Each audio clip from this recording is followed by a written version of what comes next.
there were these two young fish swimming along, and in the other direction, an older fish came along. As he passed by, he said, "Hey boys, how's the water?" The two young fish swam on for a bit, and then one looks at the other, and he goes, "What the hell's water?" And this was a fish story that David Foster Wallace said as a part of a commencement speech at Kenyon College in 2005. And I think the point was, we have to stop looking at only our own perspective, and we have to look at the whole. We have to look at the big picture. We have to see the water if we're going to help change things in our world. Now, my world is healthcare. And healthcare, I think, has some change issues and some problems. This is one of the many, many graphs and statistics that we see in healthcare. This comes from the Commonwealth Fund. And what this shows is many, many countries in our world and the per capita spending per person on healthcare. And you can see something, if you look at the big picture, you can see something very obvious. Every country is on the same path. We have the same increasing costs. And if you look at the big picture, you understand, as we're beginning to understand more about complex systems and system science, we can begin to understand that this is a predictable result. If we understand what the basic, simple rules are for all the parts of a complex system. And in healthcare, it's one of the most complex of systems. When you look at all the parts, and I think this is part of the problem, they're all fragmented pieces. We have insurance companies, we have doctors, we have doctor groups, we have hospitals, academic medical centers, we have drug companies, and many other companies that provide care. And they're all very much the same in terms of their system design and their simple rules. They almost all have hierarchies with bureaucracy. They almost all have vertical department silos, often that don't communicate with each other. And the simple rules that we see, and they're driven by, are to produce increased growth, increased revenue.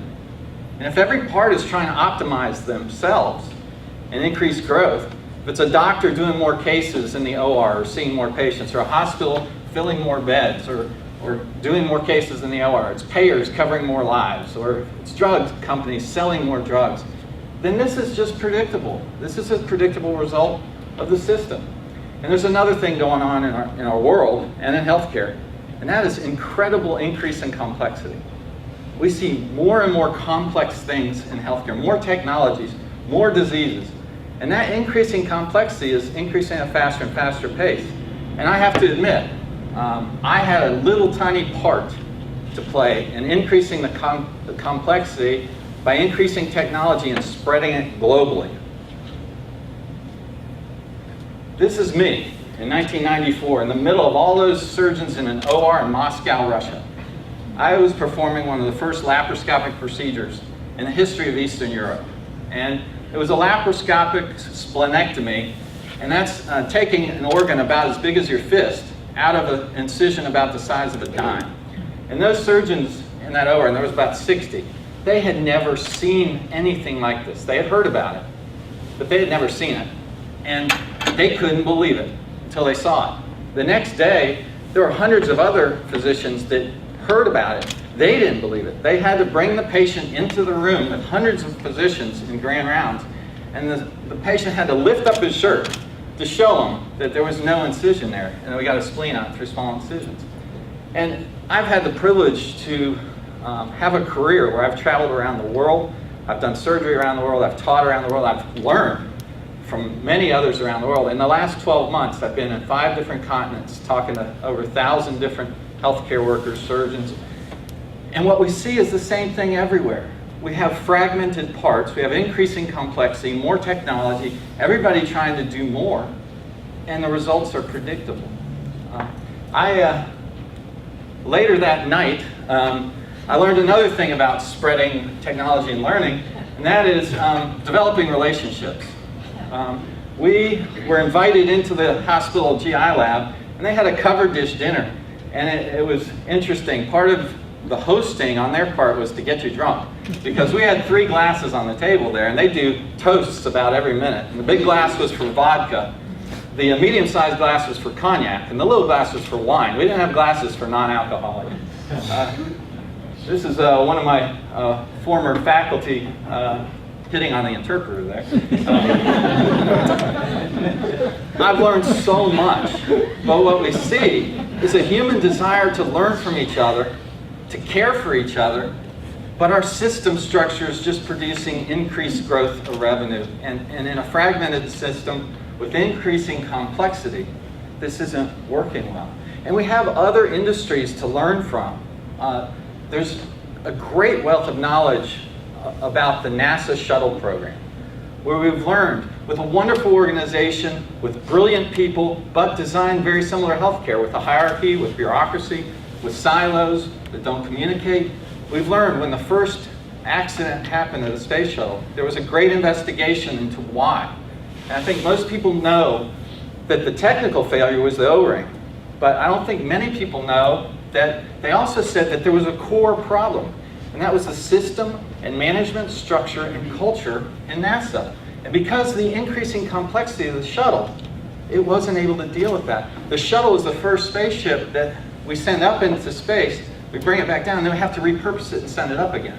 That increasing complexity, they said, if the organizational and structural design of the organization doesn't change, then another accident will happen. And it did. And it was predictable, because with increasing complexity, the structural design of our organization, when it's in vertical department silos and hierarchies, it cannot sustain, it cannot produce results other than more and more failures. And in the report from this accident, it said the same thing. It said, yes, the foam tile was the problem that blew a hole in the wing, but the organizational, structural, and management structural design and the problems with that and communication were going to cause another accident. So the choices were change the organizational design, change the structure of how we do things, change the management structure, or stop the program. And it said in this report, it said these recommendations will be internally fought. It will be very much resisted internally. So the program was shut down. Here's the problem. You can shut down a shuttle program if you're NASA. In healthcare, we cannot stop the complexity of our patients. We have patients on more drugs. We have patients with more previous surgery. We have increasing complexity with technologies and all sorts of things that we just can't stop it. So our only option is to change the structure for how we deliver care. Now, I'm going to go and tell you a little bit about the impact of the system structure and this increasing complexity on the physician. This is the year and date that the 20 millionth publication on PubMed, which is the electronic reservoir for all scientific medical papers, the 20 millionth was posted on this date. And since then, one paper per minute is being published. And I'm a pretty quick reader, but I'm going to have trouble keeping up with one paper a minute as a doctor to try to learn all this.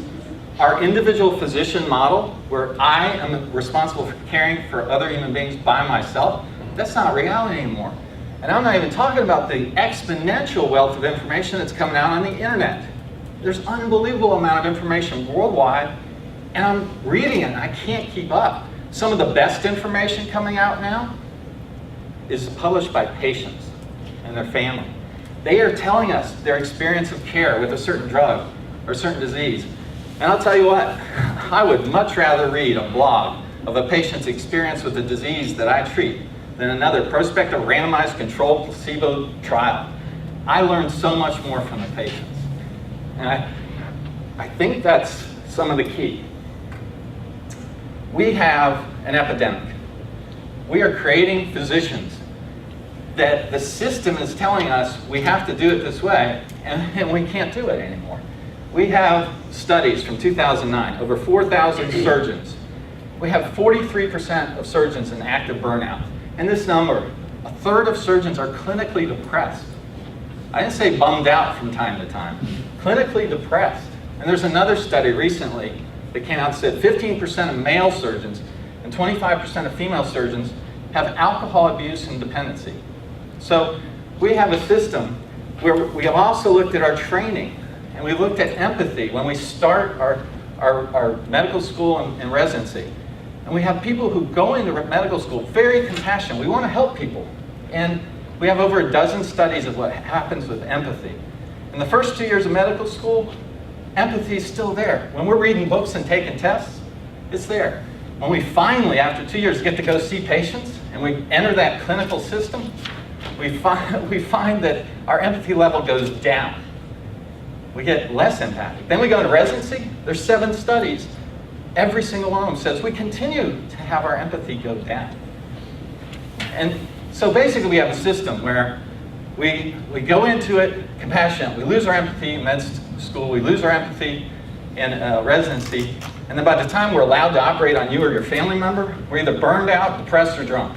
We got to do better. So we are starting a new academic medical center with a new system called the Transformative Care Institute. We're building our programs around the patient problems. Typical divisions and typical academic medical centers are based around the physician's specialty. Division of cardiology, division of urology. Our divisions are based on the patient's problem. GI disease, breast disease. And we're building teams around those patients' problems. Teams that matter to those problems. So they're different teams for different problems. And we have a new type of professional, a patient care manager. The patient care manager's job is to provide loving care and management of a patient and family through their entire cycle of care.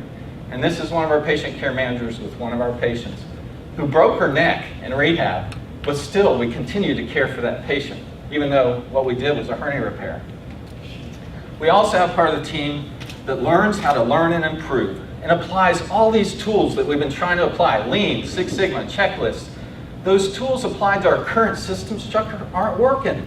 It's because our system structure is a problem. And our new system structure should be based on the simple rule that we need to care for each other. And we need to learn and improve. And we need to look for value. And this is how we do it. We map out the whole patient's process of care. And it's messy and complex. This is from 2 years ago. We've been maturing hundreds of these processes over the last 2 years.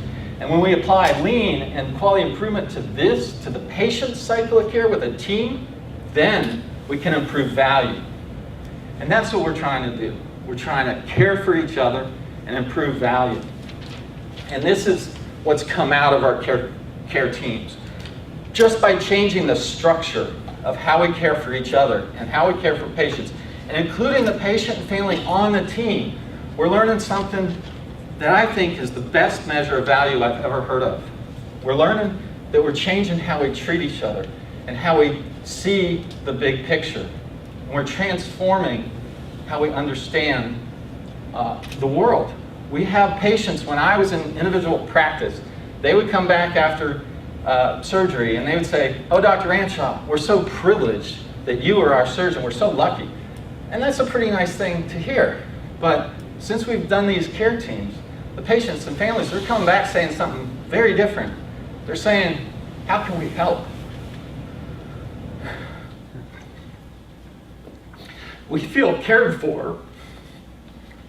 And that's so powerful. I'm not crying because they're not telling me how great I am, I promise. I'm emotional because that's so powerful. We've created a system and a structure that allows people to be cared for. And when they come back, they're not thinking of themselves. They're thinking of how can we help others. And that's very powerful. So these are some of our care teams. These are our care team members. These are people from all over the country. Ex-NFL football players. He's counseled dozens of patients on our team because he suffered and now he wants to help others. Social worker who spends hours and hours of time a week with other patients who are suffering from the same thing he did and helps them find funding and get to the right patient. These are all people who are part of our care teams. This wasn't designed. We built this around the patient, we built the team, and now an emergent care community has happened. And I think that's the most important thing. That we've emerged something different, something that has value and is sustainable. And this can spread. That's why we built an academic medical center. Because we want to spread this. We want to learn. We know that this is the worst it'll ever be. And we know we're up against a lot. This is a big challenge. And I don't know if we're going to be successful. But I do think the likelihood of our success is going to be based on the answer to one simple question. Do you care? Thank you.